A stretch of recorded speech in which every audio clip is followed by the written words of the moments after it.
ಮುಂದಿನ ಕಾರ್ಯಕ್ರಮ ದಕ್ಷಯಜ್ಞ. ಈ ದಕ್ಷಯಜ್ಞದ ಕಥೆ ಭಾಗವತದಲ್ಲಿ ಬರುತ್ತೆ. ಬ್ರಹ್ಮನ ಸಭೆಯಲ್ಲಿ ಎಲ್ಲ ದೇವತೆಗಳು ಆಸೀನರಾಗಿರ್ತಾರೆ. ಶಿವನು ಕೂಡ ಅಗ್ರಾಸನದಲ್ಲಿ ಕೂತಿರ್ತಾನೆ. ಶಿವ ಆಗ ಧ್ಯಾನಾಸಕ್ತನಾಗಿರ್ತಾನೆ.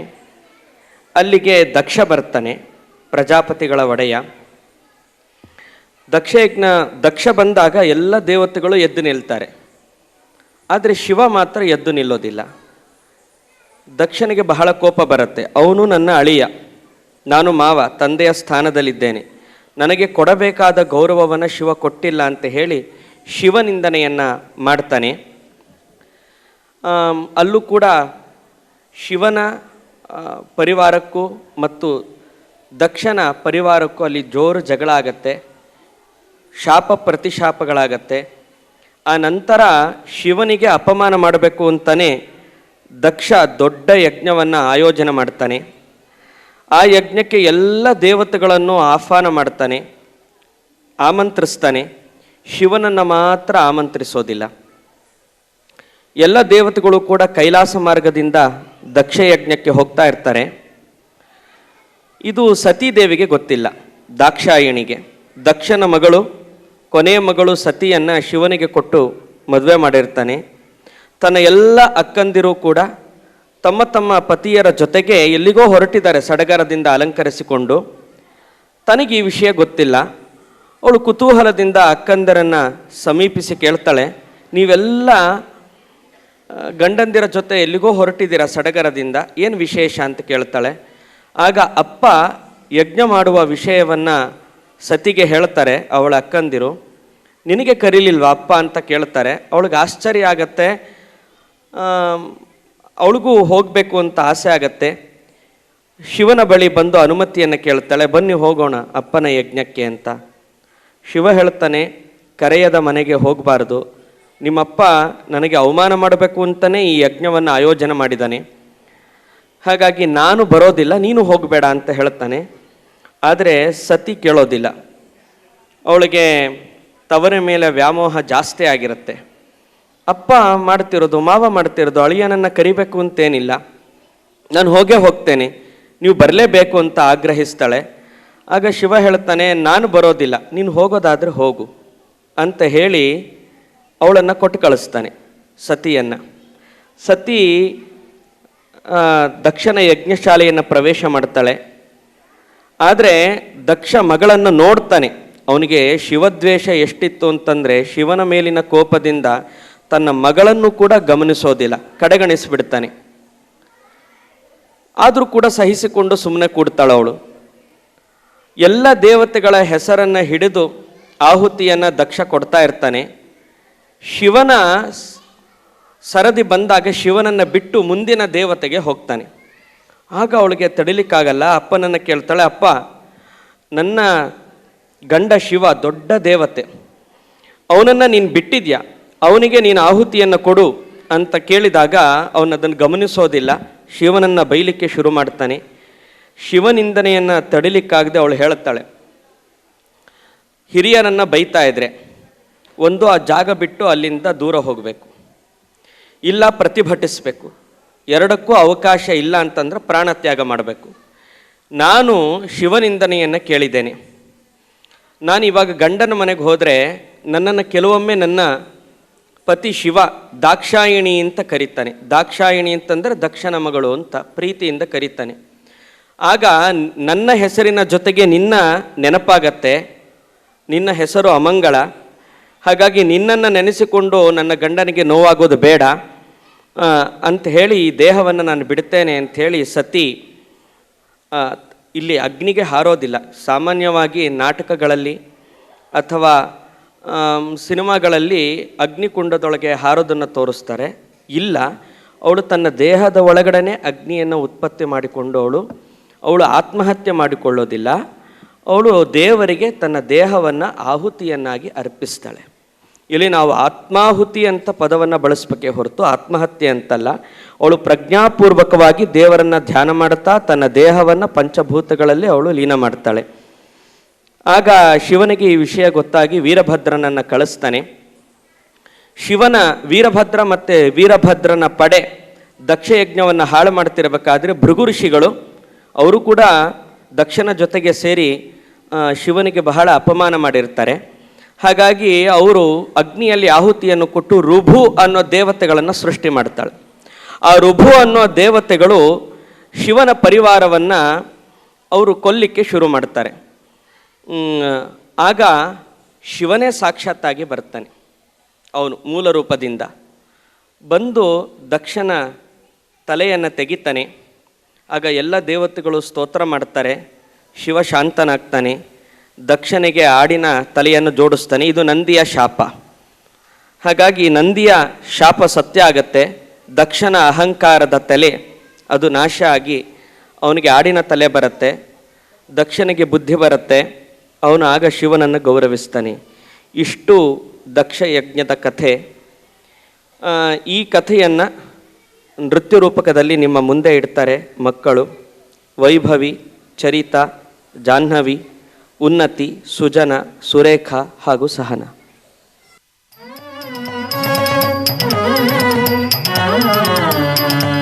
ಓಂ ನಮಃ ಶಿವಾಯ. ಓಂ ನಮಃ ಶಿವಾಯ. ಓಂ ನಮಃ ಶಿವಾಯ. ಓಂ ನಮಃ ಶಿವಾಯ. ಓಂ ನಮಃ ಶಿವಾಯ.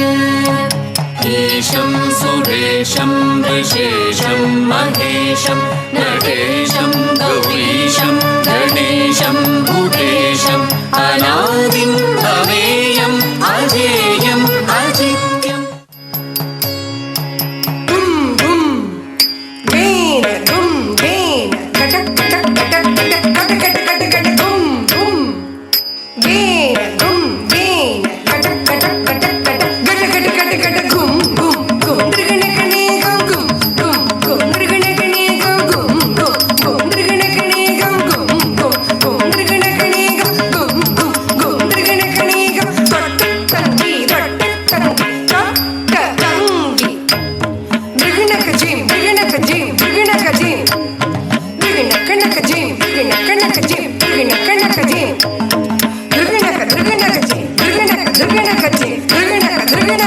ಶಿವಂ ಶಿವಂ ವಿಭುಂ ವಿಭುಂ ಪರಂ ಪರಂ ಪ್ರಭುಂ ವಿಭುಂ. ಶಿವಂ ಶಿವಂ ವಿಭುಂ ವಿಭುಂ ಪರಂ ಪರಂ ಪ್ರಭುಂ ವಿಭುಂ.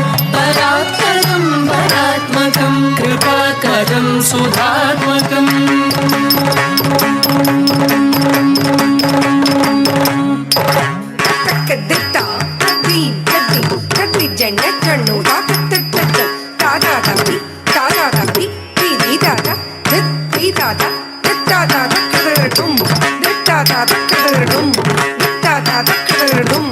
नमोहराय च ज्वरहराय च पुरहराय च रुद्राय च भद्राय च इन्द्राय च नित्याय च निर्निद्राय च. नमः शङ्कराय च मयस्कराय च. नमः शिवाय च शिवधराय च भवधराय च. नमः शिवाय च शिवधराय च भवधराय च.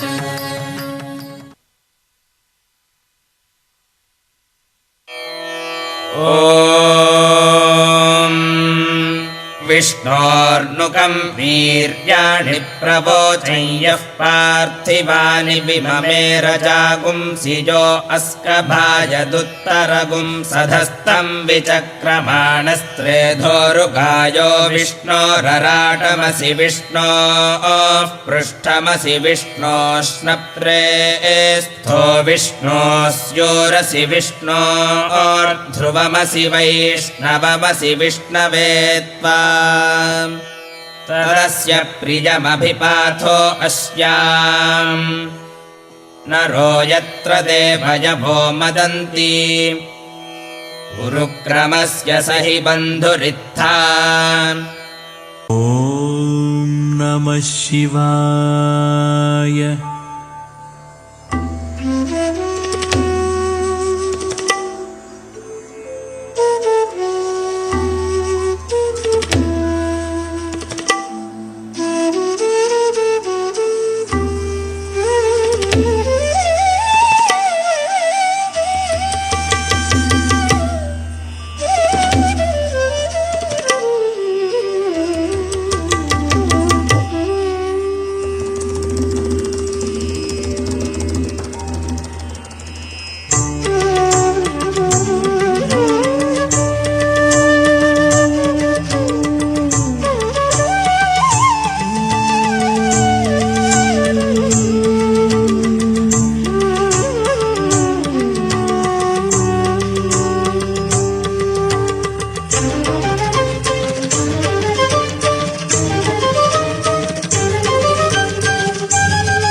ईशानाय इदं नमः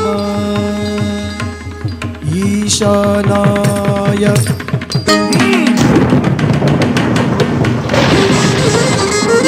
ಈಶ್ವರಗೆಲ್ಲ ಹವಿರ್ಭೋಜನವೋ ನಿರೀಶ್ವರ ಯಾಗವಿದೋ ದಕ್ಷನಿರೂಪವಿದೋ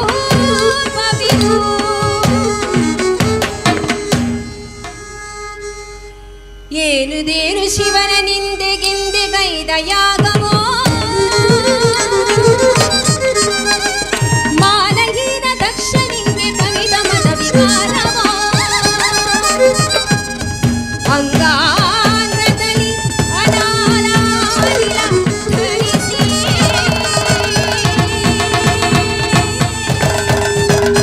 ಅಂಗಾಂಗದಲ್ಲಿ ಅನಾಲಾಲಿಲ ಧರಿಸಿ ದಕ್ಷಜೆ ದಹಿಸಿದಳು ಶಿವಪದ ದಕ್ಷಿಣೆಗೆ ತಲುಪಿದಳು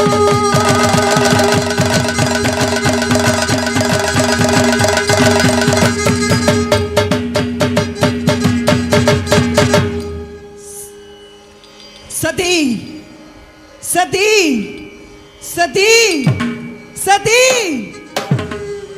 ಅರ್ಧ ಶರೀರಿಣಿ ಹೃದಯ ವಿಹಾರಿಣಿ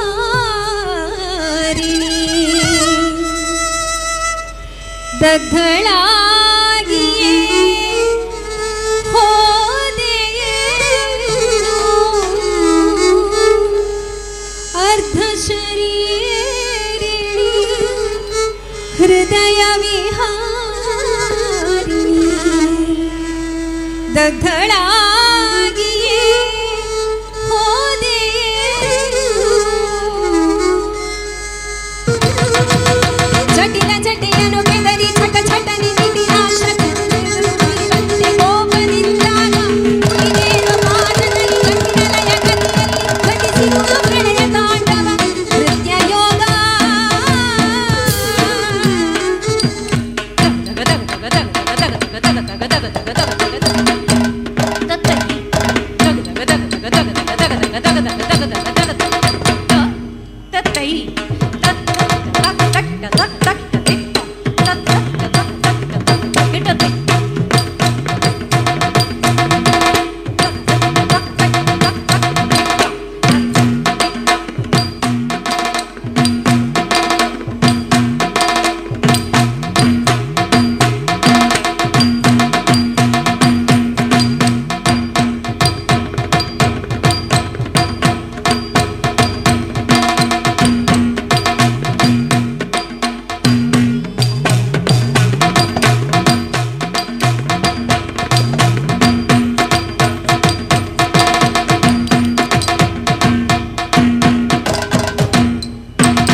ನರಮುಂಡ ಮಾಲೆಗಳು ವಿಷಮಾಕ್ಷಿ ಜ್ವಾಲೆಗಳು ಶ್ಯಾಮಲಾಂಗವು ಮೆರೆವ ಕೋರಿದಾಳೆಗಳು ಸಾವಿರದ ತೋಳಿನಲ್ಲಿ ಶಸ್ತ್ರಾತ ಧರಿಸುತ್ತಲಿ ಗೋಚರಿಸಿದನು ಘೋರ ರೂಪಿ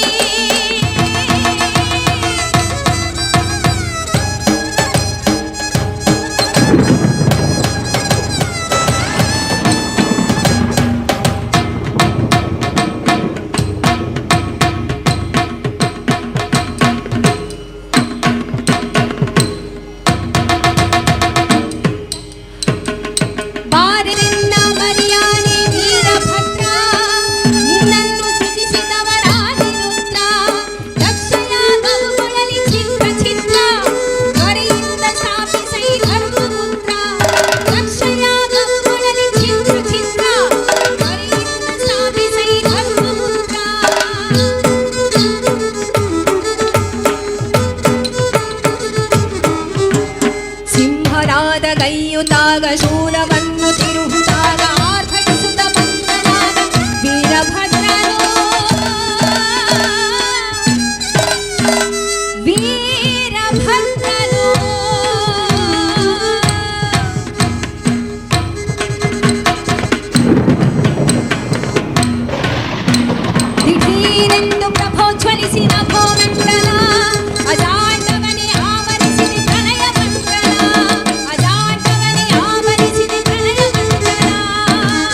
ಶಿವ ಎಷ್ಟು ಶಾಂತನೋ ಅಷ್ಟೇ ಉಗ್ರನೂ ಆಗಬಲ್ಲ ಅನ್ನೋದನ್ನು ನಾವು ಈ ರೂಪಕದಲ್ಲಿ ನಾವು ತಿಳ್ಕೊಂಡ್ವಿ. ಶಿವನಿಗೆ ಶಿಕ್ಷೆ ಕೊಡೋದಷ್ಟೇ ಅಲ್ಲ, ರಕ್ಷೆ ಕೊಡಲಿಕ್ಕೂ ಗೊತ್ತು. ನಾವೆಲ್ಲ ನಮಗೆ ಯಾರ್ಯಾರು ನೋವು ಕೊಡ್ತಾರೋ ಅವರನ್ನು ನಮ್ಮ ವೈಯಕ್ತಿಕವಾದ ದ್ವೇಷದಿಂದ ನಾವು ಅವರಿಗೆ ಪ್ರತೀಕಾರವನ್ನು ತೀರಿಸಿ ನೋವು ಕೊಡೋದುಂಟು. ಆದರೆ ರಕ್ಷಣೆ ಮಾಡೋದು ಗೊತ್ತಿಲ್ಲ, ಬರೀ ಶಿಕ್ಷೆ ಕೊಡಲಿಕ್ಕೆ ಗೊತ್ತಿದೆ. ಆದರೆ ಶಿವ ತನ್ನ ವೈಯಕ್ತಿಕವಾದ ದ್ವೇಷದಿಂದ ದಕ್ಷನನ್ನು ಕೊಲ್ಲಿಲ್ಲ, ಅವನ ಅಹಂಕಾರ ಅವನ ಆತ್ಮವನ್ನೇ ಕೊಲ್ತಾ ಇತ್ತು, ಅವನ ಸ್ವರೂಪವನ್ನು. ಅದಕ್ಕಾಗಿ ಅವನನ್ನು ಶಿಕ್ಷಿಸಿ ಮತ್ತೆ ರಕ್ಷಿಸಿದ. ದೊಡ್ಡವರ ಆಗ್ರಹವೂ ಕೂಡ ಅದು ಅನುಗ್ರಹದ ಇನ್ನೊಂದು ಮುಖ ಆಗಿರುತ್ತೆ ಅನ್ನೋದನ್ನು ಮಕ್ಕಳು ಸುಂದರವಾಗಿ ನಮಗೆ ತಿಳಿಸ್ಕೊಟ್ಟಿದ್ದಾರೆ. ಆ ಎಲ್ಲ ಮಕ್ಕಳಿಗೂ ಕೂಡ ಧನ್ಯವಾದಗಳು.